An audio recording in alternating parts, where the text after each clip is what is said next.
So hi, welcome to the Good Noise Podcast. I'm Shane. I'm Glory. And we're here with... Somebody has to go first. That's a good start, isn't it? Well, I'm Browne. And I'm Andy, and we're from Monuments. And we're going to ask some questions today about their upcoming album, In Stasis. Right. So congrats on that, by the way. How do you feel about the response to the announcement so far? Very good. It's been overwhelmingly positive, and yeah, we're very excited to share the tunes. Hell yeah. The album is very good. I was listening to it again today. Oh, thank you so much. Thanks. Thank you. So is there any meaning behind the album title or cover art? Yeah, both actually. I'm going to make a start on this and Andy will fill in the blanks. Mm-hmm. So when we were writing the album, we noticed that there was a bunch of similar topics being brought to the table. We originally approached it without really wanting a concept. We just wanted to write songs, but I think 3 songs in, we got to the point where it's like, oh, there's a common theme here, and it's about being stuck in the middle of different situations, whether that's, whether you're with toxic friendships or toxic relationships, having problems with imposter syndrome, for example, or being in between something like what's the meaning of life after death and stuff like that. So a lot of it sort of tied into this feeling of being stuck in the middle, and that's where the word stasis sort of came into play. And that was portrayed in the artwork as well from Ruben at Visual Amnesia. And it's always kind of reminded me of Dark Crystal a little bit ever since I've seen it. I don't know if you're familiar with that absolutely incredible movie and again, incredible series. Shout out to Dark Crystal series. But yeah, the artwork kind of reminds me of that, but it's a humanoid figure stuck in a crystal, encapsulated in a crystal in the middle. So. Yeah. To add on to what Browne said, stasis means balance. In stasis is in balance, but we sort of wanted it to be more open than that. Like every time that there is a yearning for balance, you have to have a power struggle. So a lot of the songs depict power struggles between I don't even want to say, it's not like good and evil, it's just kind of like opposing forces. Like Browne was saying, in relationships or in a grander scheme, like empires that rise and fall, or the ebb and flow of nature. But yeah, lots of different examples of tug of war, push and pull, trying to find your place somewhere in the middle, or being stuck in between that power struggle. In stasis, you know what I mean? Mm-hmm. Yeah. So can you tell us a little bit about your writing process for this album? Browne will write riffs. Hope. Browne writes riffs and then sends to band, and then band is like, that's pretty good, bro, but I got this idea, and then someone will add on to it. Basically, we had a Discord group where we were just sending files back and forth. We would adjust the structure, or cut things as we saw fit, and then the rest of the band would give feedback on that. Mike would program his drums, some drum ideas. I would lay down some scratch vocals. We'd send it back to the Discord. We had Mick Gordon in there with us as well, working on the album, so he was able to do all of his soundscapes as we developed these songs remotely. And yeah, we just kind of did that back and forth until we felt like the songs were fully crystallized enough to track, and then change them again. Yeah, and then that's what I was gonna say. When we tracked, they change even more. We would add even more details. We all tracked ourselves, right? Like we all did our own. Yeah, pretty much. Yeah, apart from Mike had an engineer. I had a guy in called Adam that helped with certain parts of tracking the guitars. Luckily, I got to send off my guitars for the final polish to someone else, which Andy didn't have the luxury of. Yeah. I had to edit all of my own vocal tracks, and it took a really, really, really long time. Sounds like it. Yeah, I can imagine. But yeah, it was worth it, and I think the remote style of writing and recording and editing worked pretty well for us, being that we're split across the world. And things just came. We couldn't even get together because of COVID at the time. Right. It wasn't even a choice. It was like, we probably would have done things similar anyway, but now it was out of necessity. And yeah, we just it's kind of weird because we did take our time, but we also didn't, because towards the end we had such a huge push where we just worked on the songs every day, up until like the very last day that we could hand stuff in. Wow. Yeah. Wow. And if we missed made it that, work. if we missed that deadline, our album wouldn't be coming out till I think September. Jeez. Wow. Oh, wow. It was like down to the hour. Yeah, it was. Yeah, literally the hour. Yeah. Wow. Is it always like that, or do you guys always work down to the? Oh, okay. It has been with Monuments, I've got to say. know. Yeah, like on the second record, I had 6 days to mix the record and master it, and it got to the last day and I wanted to delete everything I'd done. Oh my god. Because I was just like, I don't know if this is good enough anymore. I can't tell. The amanuensis deletes itself. Yeah, imagine. Wow, God, that sounds really stressful. If that's a It consistent was thing, yeah. I actually think it's good for working like that, actually, because if you don't have a deadline, these things can just drag on for years. Mhm. Like, no one wants a record every 12 years. Tool. Yeah. We have a hard time self-disciplining. So when there's this deadline looming over us very soon, we're like, shit, it lights a fire, and we got it done. Oh yeah. Sure. All right. So I want you two to tell us your favorite lyric off this album and the meaning behind it. Browne, do you That's a have good one for this? question. I haven't really thought about it. Yeah, I actually do, Okay. but I don't know if I should say it. I think it's fine because this interview will come out. It'll come out after the album's out. Yeah. Yeah, there's a couple. So I'm going to say a couple. So the first one that comes to mind is in the Cimmerian, which is That's the last track of the album. Yeah, FYI. last track of the album. What is the lyric again? I'm gonna have to bring these up. I know that one part of it is "Death is my only saving grace." Right. Yeah. And you wrote that one. It was I'm sorry shrouded about in that. darkness, I remain. That's it. Shrouded in darkness, I cast remain. away. Death is my only saving grace. That part's pretty cool. And I also like a lot of the parts of Arc Essence as well. Yeah, It's hard to pick a lyric, man. Like really, I don't know. Collapse has one where I say what is it? When power fades away, will I still exist? Which is one that I like because it's sort of referencing like energy. Can you really destroy it, or does it just change into another form? Which relates to another lyric from the very beginning of the album, which is like sort of a way that I try to encompass the theme. And it's like every power, what is it? Every power that rises up must fall apart.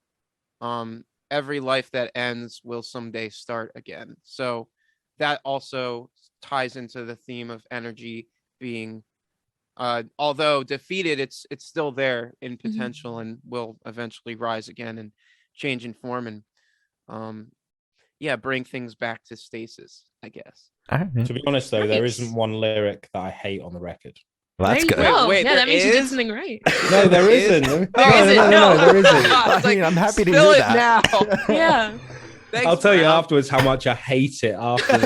Every single lyric. When we stop Yeah. recording. Yeah, I mean that's the goal. I think the goal is to not have lyrics that you hate on your records, but No. Same with the music. If there's any of the music that you hate, tell what me the hell after do you this, want Andy. from me, honestly? Leave me the fuck alone. So where was your headspace at while you guys are writing this album? What was your headspace, Browne? Stress, hope. Mainly A because balance of stress and hope, a tug of war. Yeah, it the was same like thing. I didn't like, there was little bits and pieces here and there, but I didn't really start writing it until about 3, maybe 4 months before it was due.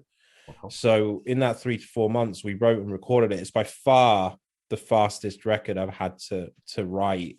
But luckily it wasn't just solo. It was like a complete collaborative effort, which obviously made the process a lot less stressful, because when you're writing by yourself, you get in your own head and you think, is that shit? Yeah. But then you got 3 other people being like, no, that's not shit, or It is Yeah. shit. Yeah. It's good to bounce ideas like that. So yeah, I think mindset wise, it was like, all right, this is going to be fun, but I am stressed and I need a lot of hope to get this finished. Yeah.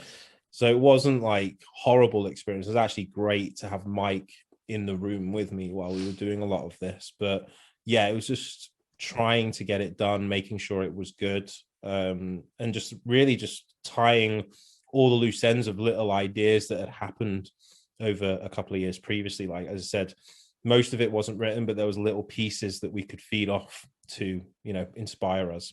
Yeah. I definitely felt that stress.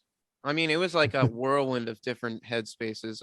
There were times where I was really confident and stoked, and other times where I felt nervous and like doubting myself. You know, because literally there were points where I was like, this is not. I remember I freaked out one day. I was like, there's no way I'm going to finish these vocals in time. I can't do it. There's not enough time. But then the next day I hit the mic and smash out like 3 of them. So it was a roller coaster of different feelings. But in the end,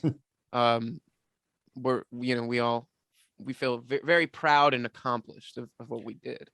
Yeah, you put me in a very uncomfortable position, Andy, and you made me write words. Oh yeah, because there was times where I was like, I don't really know what I should write this one about. Browne, what you got?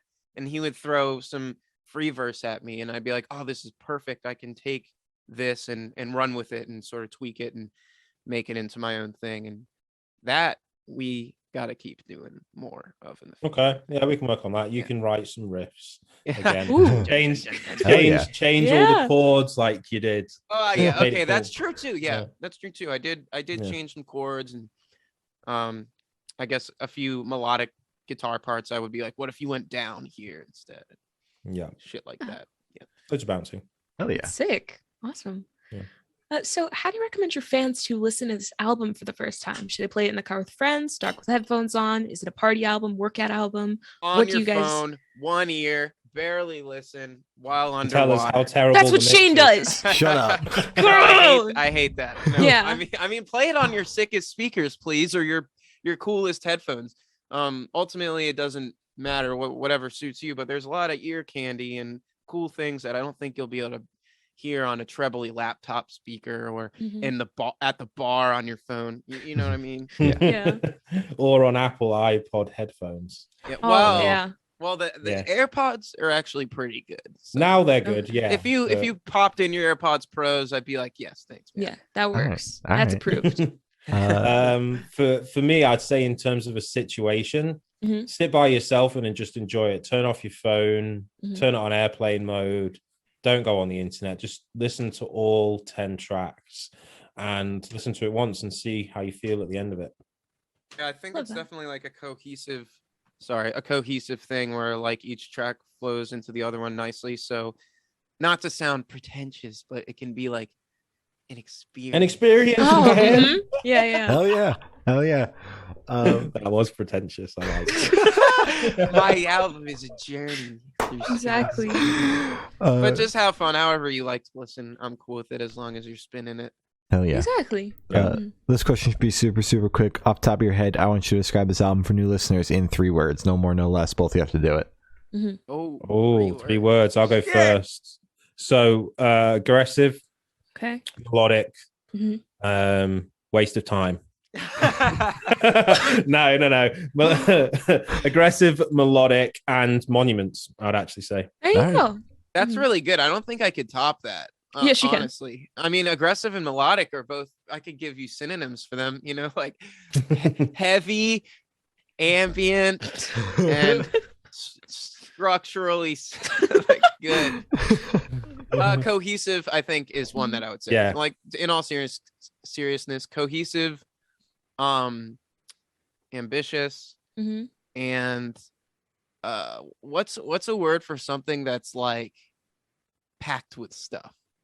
You know what I mean? Yeah, too much information. No, but it's like a good thing. It's like one of those things where you won't notice everything on the first.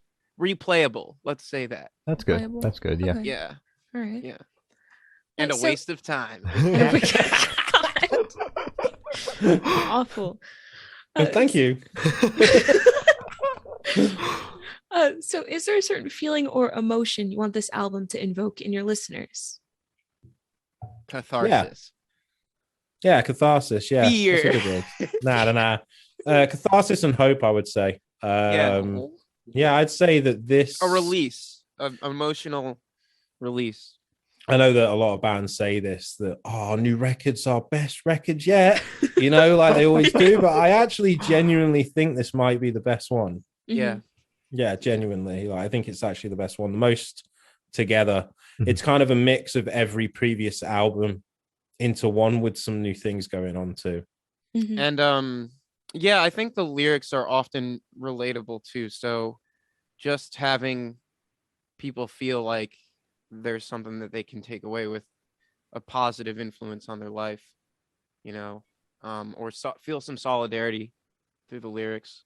That's a feeling that I would hope would be expressed. Hell yeah. I mistake a Perfect. vulture for a swan. Hey, we should have said that one. Yeah, that's a good. Good. That's That is- another good lyric. that is There you go. good. Yeah, that's good. All right. So picture this: you're on tour, you're at a gas station for a rest stop. What is your snack of choice? Which country? Oh, we're in the U.S., so Yeah. I'm gonna say All right. Andy Cap's hot fries. You know those blue bags with the dude? He's like wearing like a hat. He's like those. Shane, do you know the? Bro, you don't know hot fries? He's like throwing them in his mouth. No. Well, they're sick. That's Okay. what I would pick. I'll Okay. keep an eye out. All right. For me, I would probably rather starve, but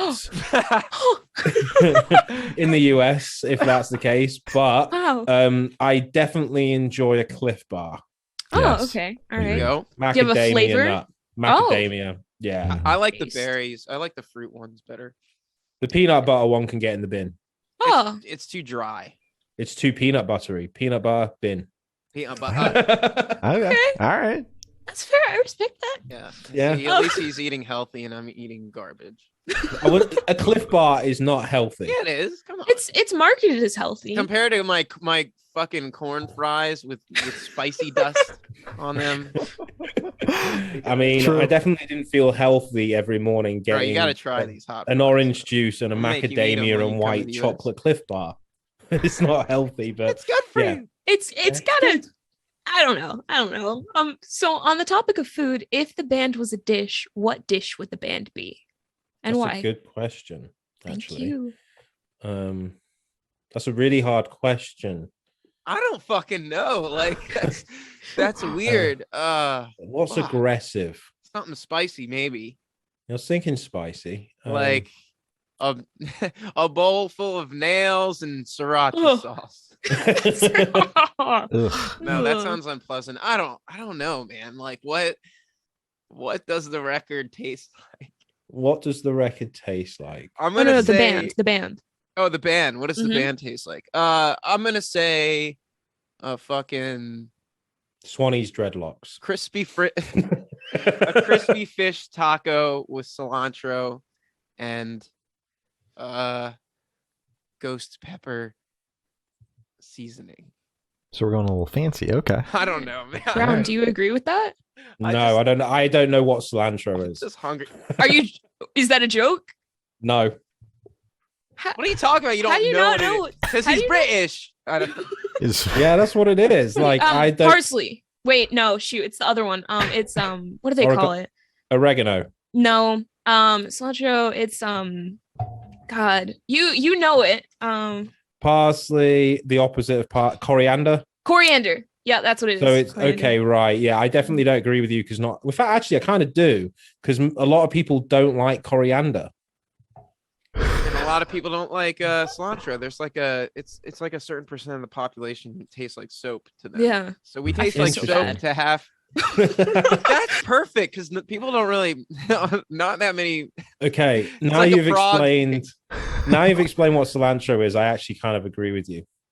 All right, all right. Yeah, taking Okay. cilantro. But tacos. I'd swap out the fish for a weirder fish because some people love it and some people hate it.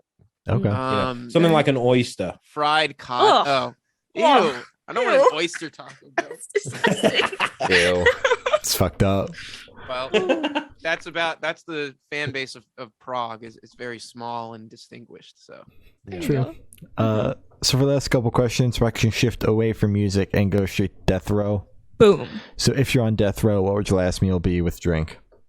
Oh, that's a very good question. I would probably ask for a fucking New York style pepperoni and fresh jalapeno pizza, Mm. and I don't know, like a nice whiskey Coke, like I don't know, something like that. You actually go for whiskey Coke and not just a single malt. Damn. I'd rather. I Right. mean, yeah, I want to. Yes. All right, yeah. For me, I'd probably go for a Penang, which is a type of Thai curry. I'm not sure if Oh. you're familiar with it over there, but it's like a drier curry rather than like really saucy, with coconut rice, tofu as well, rather than any meat. Mhm. And for my drink, I would ask them to find me the oldest bottle of Scottish whiskey, single malt, that I could sip. Oh. It has to be Perfect. really peaty as well. Really peaty. I want it to taste like TCP. Okay. Oh, is that a good thing? Yeah, it's just you get that really Nobody smoky knows. flavor through Ah. your face, you know. I So- honestly, man, I've come to realize that I don't really like the smoky whiskeys that much. Like, it's just too much. It's so intense. I feel Yeah, but you guys my like face is Jameson, full and of that is not good.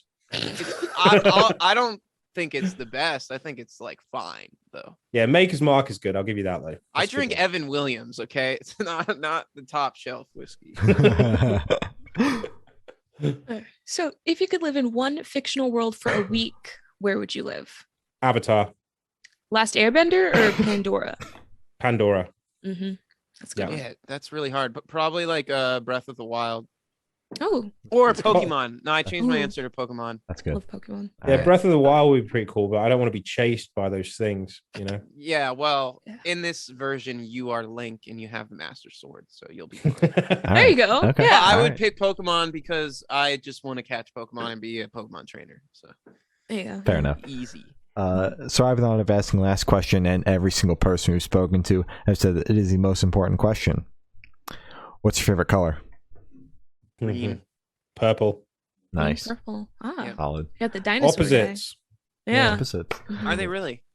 Yeah, on the color On the wheel color they wheel, are. yeah. Yeah, obviously Purple. everything around me is green. I got the green walls and the green lights and the, Mm-hmm. This isn't my spot. This is and the pink. green.